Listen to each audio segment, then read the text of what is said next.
अपने बच्चों को पढ़ाने का सपना पूरा कर सकेगा। क्योंकि ये मैं इसलिए भी करता हूँ क्योंकि एक समय मेरी भी स्थिति ऐसी थी।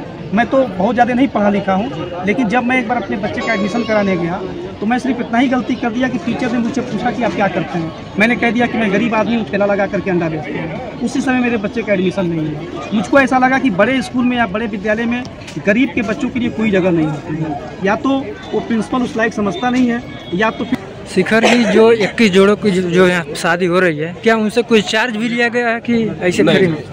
जो भी परिवार हमसे जुड़ता है और उनकी चाह होती है कि हम मानव शिक्षा सेवा संस्था के सामूहिक विवाह गरीब महोत्सव के तहत अपने परिवार के बच्चों की अपनों की शादी कराएं, उनका कोई चार्ज नहीं लिया जाता है, बल्कि सिर्फ उनको कुछ दिन पहले सूचना दी जाती है। खुशी होती है, बहुत गर्व महसूस करते हैं कि मैं मानव शिक्षा सेवा संस्थान के अध्यक्ष हूँ और ये जितनी भी लोगों को आप देख। नमस्कार, अभी हमारी उपस्थिति है उत्तर प्रदेश के देवरिया जनपद में। दोस्तों, आपको बता दें कि मानव शिक्षा सेवा संस्थान द्वारा देवरिया जनपद के बरहज विधानसभा में आयोजित गरीब महोत्सव में 21 निर्धन कन्याओं का दहेज रहित सामूहिक विवाह संपन्न हुआ। इस आयोजन में हजारों की संख्या में ग्रामीण और सामाजिक कार्यकर्ताओं ने और जनप्रतिनिधियों ने भाग लिया था।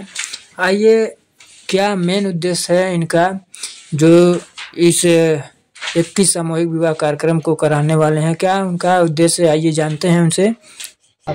उस समय भी हम चौराहे पे तमाम ठेला वाले मिल करके 10-10, 20-20 रुपये इकट्ठा करके किसी की मृत्यु हो जाती थी तो वहाँ लकड़ी पहुँचा देते थे, कफन पहुँचा देते थे, ब्रह्मभोज में आटा पहुँचा देते थे। तो इस तरीके का फिर हमने एक संगठन को हमने बनाने का काम किया जिसका नाम मानव शिक्षा सेवा संस्थान है। और इस समय लगभग हज़ारों के ऊपर की संख्या इस समय मानव शिक्षा सेवा संस्थान से जुड़ी है, जो सहयोग देने का काम करती है, सहयोग लेने का काम करती है। और निरंतर हम इस तरीके का कार्य समाज में आगे भी करते रहेंगे। आपको जब ऐसे जोड़े बैठते हैं शादी के लिए, तो आपको देख करके कैसा आपके मन में होता होगा कि जो जोड़े बैठे हुए हैं, जिनकी शादियां नहीं हो पा रही थी, जो आपके द्वारा शादी कराई जा रही है, आपको कैसा महसूस होता है अपने जीवन को देखते हुए? अभी जनवरी के पहले दिसंबर था। अब दिसंबर के महीने में मैंने भी अपनी बेटी की शादी की। और जब मेरी बेटी भी जब इस तरीके से मंडप में बैठी थी और जब मैं उसका शादी करा रहा था तो कराने के तो मैं बहुत बेहतर तरीके से कराया, लेकिन उस समय मेरे मन में यही ख्याल आया कि पता नहीं बहुत सारे ऐसे लोग होंगे जो अपनी बेटी की शादी करते हैं और वो माँ बाप के ऊपर भी वही चीज़ गुजरती होगी जो मेरे ऊपर गुजरा था। तो इसलिए मेरी पूरी कोशिश रहती है कि हर माँ बाप के सर के ऊपर जो एक बोझ हो जाता है कि हम किस तरीके से अपनी बेटियों की शादी करें जो उस काबिल नहीं होते हैं, तो हमने ये बीड़ा उठाया है और ये काम हम हमेशा करते रहेंगे। ये मानवता को भी हम लोग साथ में लेके चलते हैं, एक व्यवस्था को भी साथ में लेके चलते हैं और सबको अपना परिवार बना करके एक परिवार के रूप में हम साथ। गरीब महोत्सव की शादी में कन्या पक्ष को क्या भेंट दिया गया आपकी संस्था के द्वारा? कन्या पक्ष को बेड है, कुर्सी है, मेज है, सिंगारदान है, उसके साथ एक छोटा सा कुल्हा है, अलमारी है, एक बड़ा बक्सा है, एक छोटा बक्सा है, और भी बर्तन सेट है उसमें। तो इस तरीके का सामान। जेवरात भी दिया गया? नहीं, जेवर नहीं दिया गया। जेवर कहाँ से लेके आएंगे? अब जो छोटी छोटी जो व्यवस्थाएं हैं एक इंसान के जीवन में जो काम आता है वो सामान हम लोग व्यवस्था करके देने का काम। चिल्लू पार की धरती से चल करके आप देवरिया की धरती पर आकर के 21 जोड़ों की शादी एक साथ आप यहाँ संपन्न करा रहे हैं। क्या लगता है कितने जिलों में और आपका ये मुहिम चलेगा? ये हमारा प्रयास लगातार जारी है। जहाँ जहाँ भी संगठन से लोग जुड़ते हैं वहाँ हमारा प्रयास है। अब मैं आपको एक चीज़ और बता दूँ कि जिस जगह पे आप खड़े हैं ये मेरी खुद की ज़मीन है और यहाँ पे हमने एक ऐसा सपना देख रखा है कि आने वाले समय में इस ज़मीन पे हम एक ऐसा विद्यालय बनवाएंगे जिसमें इंसान अगर अपने फालतू खर्च से अगर केवल 3 रुपये की बचत कर दे तो ये मेरा मानना है कि उसका बच्चा एक अच्छे विद्यालय में पढ़ सकता है। यानी कि इस ज़मीन पे ओम साई एजुकेशनल एकेडमी के नाम से हम एक ऐसा विद्यालय देने जा रहे हैं आने वाले 1-2 वर्षों में। जब हम उस व्यवस्था के तहत बनेंगे या हमारी व्यवस्था और मजबूत होगी तो हम इस जगह पे एक ऐसा विद्यालय देने जा रहे हैं जहाँ पे इंग्लिश मीडियम की टोटल व्यवस्था होगी, रहने की व्यवस्था, खाने की व्यवस्था, हॉस्टल की व्यवस्था, कापी किताब कलम की व्यवस्था, ड्रेस की व्यवस्था। हम उन सारे बच्चों के लिए जो परिवार अपने बच्चों को पढ़ाना चाहेगा तो सारे परिवार के लिए हमें सुविधा उपलब्ध कराएंगे और केवल उनको 3 रुपये बचाना है। यानी कि गरीब आदमी का बच्चा भी यदि 3 रुपये की बचत करता है तो अपने परिवार में अपने बच्चों को पढ़ाने का सपना पूरा कर सकेगा। क्योंकि ये मैं इसलिए भी करता हूँ क्योंकि एक समय मेरी भी स्थिति ऐसी थी। मैं तो बहुत ज़्यादा नहीं पढ़ा लिखा हूँ, लेकिन जब मैं एक बार अपने बच्चे का एडमिशन कराने गया तो मैं सिर्फ इतना ही गलती कर दिया कि टीचर ने मुझसे पूछा कि आप क्या करते हैं। मैंने कह दिया कि मैं गरीब आदमी हूँ, ठेला लगा करके अंडा बेचता हूँ। उसी समय मेरे बच्चे का एडमिशन नहीं हुआ। मुझको ऐसा लगा कि बड़े स्कूल में या बड़े विद्यालय में गरीब के बच्चों के लिए कोई जगह नहीं होती है। या तो वो प्रिंसिपल उस लायक समझता नहीं है, या तो फिर वो ये सोचता है कि पढ़ा पाएगा नहीं। लेकिन हमारी व्यवस्था, मानव शिक्षा सेवा संस्थान की व्यवस्था हम ऐसा बना रहे हैं कि बस साल 2 साल के बाद जब ये विद्यालय हम बनवा करके तैयार करेंगे तो केवल एक परिवार अगर 3 रुपये की बचत करके हमसे जुड़ने का काम करेगा तो निश्चित रूप से उसके घर के बच्चे इंग्लिश मीडियम विद्यालय में पढ़ भी सकेंगे और हर माँ बाप का सपना भी पूरा हो सकेगा कि उसका बच्चा भी अच्छे विद्यालय में पढ़ सके। अन्य विद्यालयों की भांति इस प्रकार से एडमिशन के दौरान ही 10 से 15 हज़ार रुपये का खर्च आवेदन के दौरान ही ले लिया जाता है। क्या वैसी भी प्रावधान आपके इस संस्था में रहेगी? बिल्कुल।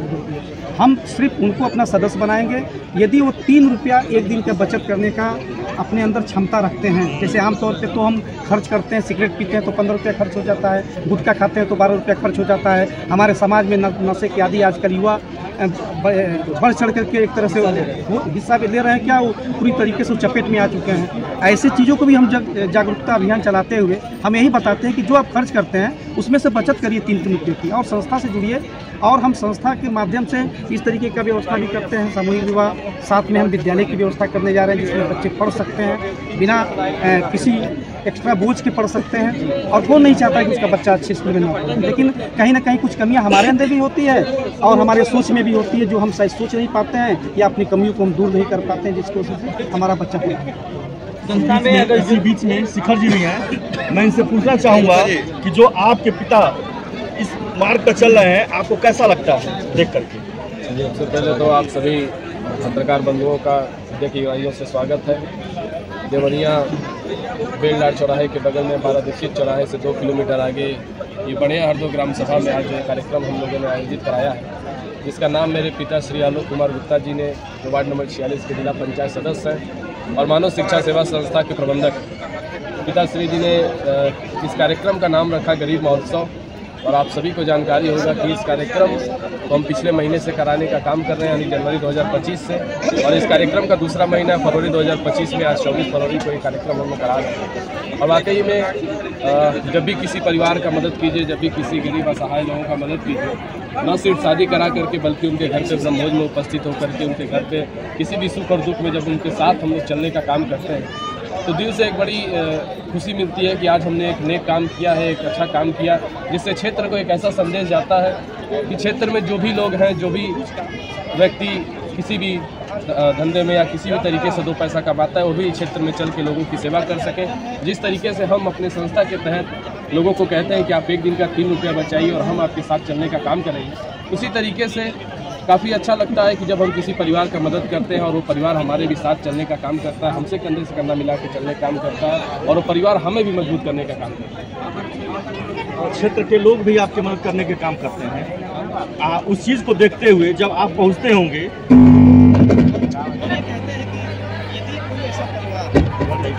ठीक है, ये कह रहे हैं बीच में उनको भी एक तमन्ना जगती होगी, जो आप एक युवा हैं, जो समाज सेवा का बेड़ा अपने सिर पे आपने लिया है, उसके विषय में आप क्या कहना चाहेंगे जब आपके साथ हुजूम चलता है और आपके जयकारे लगते हैं और आप उस चीज़ को देखते हुए लोगों के बीच में बने रहते हैं, चाहे सुख हुआ चाहे दुख हुआ, जो भी आपने कहा है, तो आपको कैसा महसूस होता है?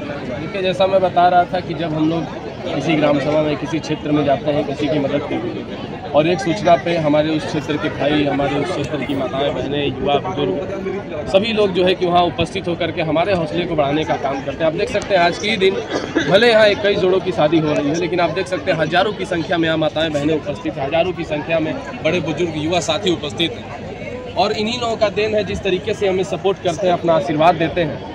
इन्हीं के दिए हुए आशीर्वाद से हमें भी एक प्रेरणा मिलती है कि हम जो कार्य कर रहे हैं वाकई में लोगों को पसंद भी आ रहा है और लोग हमारे साथ भी चलने का काम कर रहे हैं। और ये हमारे लिए एक बहुत बड़ा हौसला बनता है। लोग जो हमारे साथ चलते हैं, हम किसी कार्यक्रम में जाते हैं, हज़ारों की संख्या में लोग वहाँ उपस्थित होते हैं सिर्फ एक छोटी सी सूचना पर, इसलिए कि उनकी मानव शिक्षा सेवा संस्था और विश्व हिंदू रक्षा परिषद एक ऐसा बीड़ा उठा करके चल रहा है, एक ऐसा काम कर रहा है जो क्षेत्र के लिए और लोगों के लिए लाभदायक है। इसी बीच प्रिया गुप्ता जी हमारे बीच मौजूद है। क्या लगता है मैम, आपकी संस्था इतने बड़े कार्यक्रम को संयोजित कर रही है, क्या सीख मिलती है इससे आप लोग? बहुत ही खुशी होती है और बहुत गर्व महसूस करते हैं कि मैं मानव शिक्षा सेवा संस्थान के अध्यक्ष हूँ। और ये जितनी भी लोगों को आप देख सकते हैं वो कहीं ना कहीं हमसे जुड़ने का काम करते हैं और हमारे साथ देने का काम करते हैं। जैसे कि हमारे शिखर जी विश्व हिंदू रक्षा परिषद के प्रदेश अध्यक्ष होने के नाते, और बहुत सारे लोग हैं जिनका आशीर्वाद हमें मिलता है, जैसे गोपाल राय जी राष्ट्रीय अध्यक्ष जी, उनका भी आशीर्वाद है हम लोगों के ऊपर। तो बड़े ऐसे लोगों का आशीर्वाद मिलता है तो हम लोगों को हौसला भी मिलता है और साथ में ऐसे कार्यक्रमों करने का अच्छा भी लगता है। धन्यवाद। शिखर जी, जो 21 जोड़ों की जो यहाँ शादी हो रही है, क्या उनसे कोई चार्ज भी लिया गया है कि ऐसे फ्री में?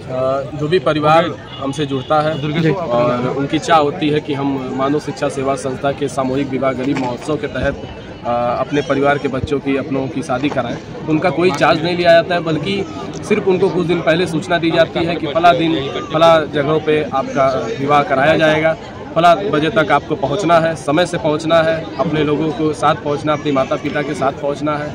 और बल्कि संस्था उनसे चार्ज न लेकर के बल्कि उस परिवार को अपने तरफ से, चाहे आप दहेज के रूप में कहिए, चाहे गिफ्ट के रूप में कहिए, चाहे उपहार के रूप में कहिए, अपने तरफ से बेड, कुर्सी, सिंगारदान, अलमारी, गद्दा, रजाई, खटिया, तकिया, इस तरीके की जो डेली की यूज की चीज़ें हैं वो संस्था उनको देने का भी काम करती है, जबकि उनसे कोई चार्ज नहीं लिया जाता। अच्छा, जो लोग 3 रुपया जैसे बता रहे हैं कि 3 रुपया बचत करके जुड़ रहे हैं, उन्हीं के बेटा का शादी होता है कि अन्य कोई भी आ सकता है? क्षेत्र से यदि कोई भी जुड़ा हुआ है, क्योंकि सामूहिक विवाह का मतलब होता है कि जो हमसे जुड़ा है सिर्फ उसका मदद ना हो, बल्कि क्षेत्र की जनता जो वाकई में असहाय हैं उनकी मदद करने के लिए हम लोग ये काम करते हैं। चाहे वो संस्था से जुड़े हों चाहे न जुड़े हों, लेकिन हम लोग उनके विवाह कराने का काम करते हैं। और जो लोग जुड़े होते हैं उनको और अच्छा लगता है कि चलिए आप हमारे संस्था से पिछले कई वर्षों से जुड़े हुए हैं, निरंतर इस संस्था को अपना आशीर्वाद दे रहे हैं और आपके द्वारा आज फिर एक कार्यक्रम आयोजित हुआ है। लेकिन जो लोग नहीं जुड़े होते हैं उनका भी हम लोग मदद करने का काम करते हैं, उनके भी साथ चलने का काम करते हैं। क्या अगला कार्यक्रम कब होने वाला है?